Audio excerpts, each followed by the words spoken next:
Hi everybody, this is attorney ATTY Frekhtman, a New York City personal injury trial attorney, and I'm coming to you with an update about this Geico case that everyone's been talking about. I think it's getting a lot of comments on our channel, and I just wanted to explain really simply the purpose of my video and just like clear up some misinformation, because a lot of the commentators have been saying that they don't agree with me, that I'm a bad legal analyst because I'm saying that the judges got it right, that they allowed for 5.2 million where someone was just having sex in a car. You know, anybody could have sex in a car, right? You could have, if you have sex in a car and you have a child, does that mean that now Geico, the insurance company, or Allstate is going to be responsible for child support because it was use and operation of a motor vehicle?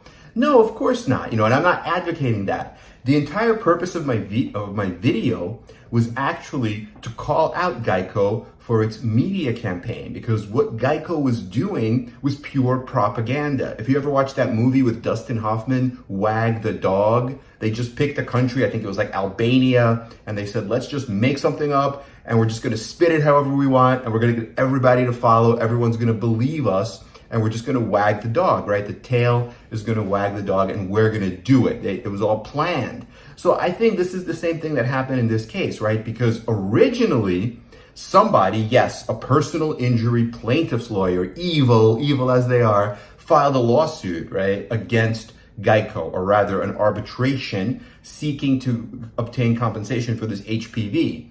Now, whether that's correct or not, it's just a lawsuit, right? Anybody could file a lawsuit for anything. I could sue my neighbor and claim that he defamed me. I could file a lawsuit, just go to the courthouse here, pay $210. It could be all false, right? I could sue you for throwing unicorns at me. I mean, you know, anybody could sue anybody for anything. But the point is that insured, right, that was sued, the defendant, he had Geico, or she had Geico. That, I guess he, right, because it was the guy who had sex in the car. He had Geico.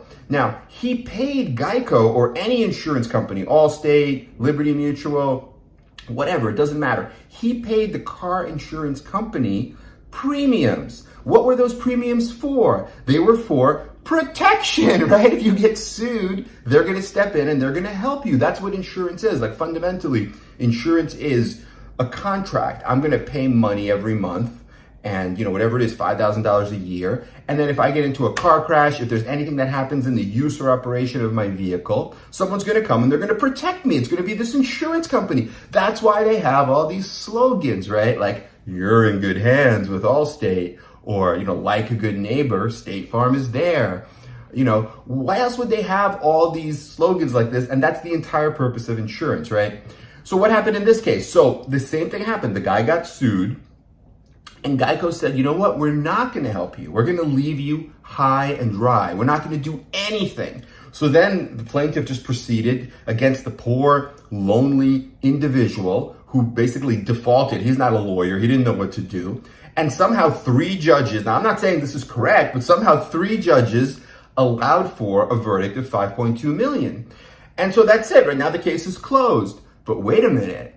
What Geico is doing now is they're wagging the dog, right? They're getting their Dustin Hoffman, their movie, and they're saying, let's pick our Albania, whatever. Let's start this whole thing where we could start a mass media propaganda campaign. Let's say how terrible this entire case was, how ridiculous this was, that this was allowed to happen.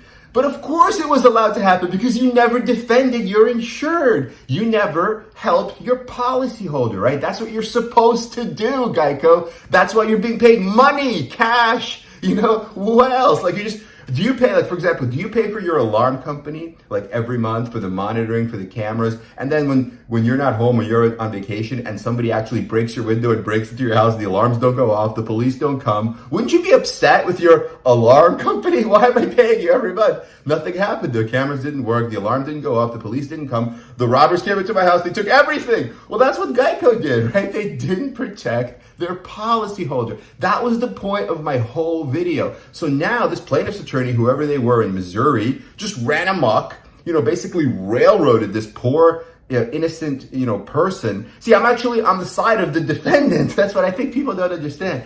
So they railroaded this poor guy, poor chap, whatever you want to call it, this poor individual. They railroaded him. They ran him over. And Geico was just sitting back, kick their feet up and just like, yeah, let it happen. I took his money. I'm not giving the money back. Thank you for the premiums. I'll keep them in my pocket. But, the Geico saved you the 15%, but we're just going to keep your money and not do anything, right? And now that there's this verdict, this $5.2 million verdict, well, of course there will be, right? Because you didn't do anything. You let it happen, Geico. Hello. But now they wake up and now they step in and now they're like, oh, wait a minute. This is a terrible thing. How could this be allowed to happen in America? 5.2 million for sex in a car. Let's do this all over again. Well, you don't get a do-over. That's the whole point. Like if I was representing a personal injury plaintiff and we went to court and we got a defense verdict or we got low money, say I had a brain injury case and I thought it's worth $10 million and the jury gives me a defense verdict or the jury gives me $10,000. I'm like, wait a minute, $10,000 for a brain injury? Where are my other 3 zeros? Where I thought it was worth $10 million. I'll just have a do-over. I'm going to go and I'm going to launch a campaign. I can't do that. I'm just an individual, right? I don't have the money.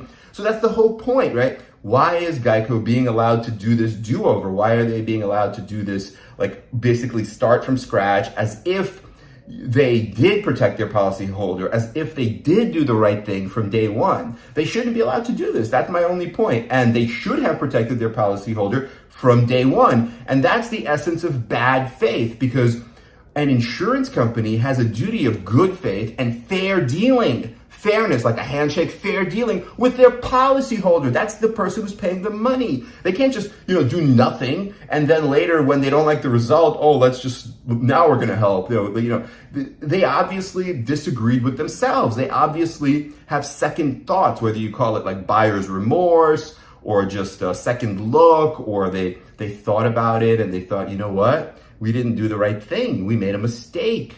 But, you have to be accountable. You have to be responsible for your mistakes. You have to pay the penalties for your mistakes. Some people commit mistakes like crimes. They go to prison, right? The punishment for the crime. They don't just say, oh, I committed a crime. I robbed somebody. But you know what? Can I just have a do-over? I mean, this is what Geico is doing. That's the purpose of my video. I'm not commenting on the actual sex in the car, whether that's use or operation. I don't know. Probably it's not. I agree with everybody who's commenting that that's silly. But my point was about the insurance company's responsibility and holding the insurance company accountable. So I hope this is clear now, and let me know what you think about this video.